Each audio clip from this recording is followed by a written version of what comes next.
ټي وي لیدونکو ستړي مشئ. نن غواړم تاسو سره د ای نمبرز په حق خبرې وکم. ای نمبرز هغه کیمیاوي یا څو ګډ شوي کیمیاوي مواد دي چې د مخصوصو فارمولو په اساس جوړیږي او په تیارو خوراکي شیانو کې یا څښاک کې ګډ دي. خوراکي شیان لکه چې یوازې ګرمیږي، ساسیج، کنسروا، همبرګر، شیریني، پاپړ، کرسپ، چپس او څښاک لکه کوکا کولا، انرژي ډرینک او تترا پاک جوسونه چې بیلابیل په بازار کې چمتو شوي خلک یې اخلي او د دې تاریخ د یوې هفتې نه تر 1 کال او 3 کالو پورې وي.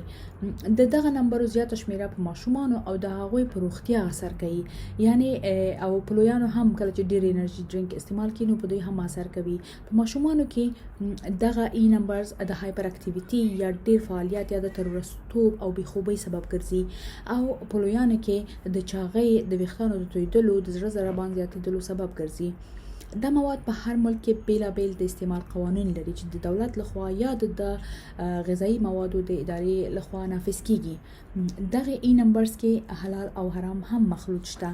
ای نمبرز یعنی یورپین سټانډرډ، خو د هر ملک دغه نمبرونه سټانډرډ خپل بیل سټانډرډونه لري چې تاسو کولای شئ د ډوډۍ د شا لیبل کې دا ولولئ.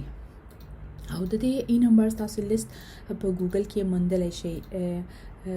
کله چې تیار شوي خوراکونه واخلئ نو د پاکټ شاته د دې لیست په ډیرو کوچني الفاظو باندې لیکلی دی او بهتره دا ده چې په کور کې تازه پاخه شوي شیان وخورئ او دغه کیمیاوي موادو نه پرهیز وکړئ.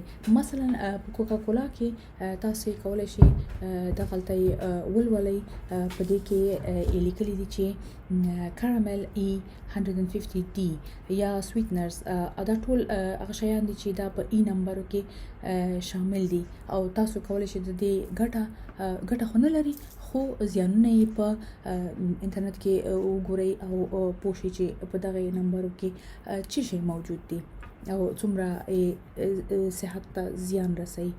مننه.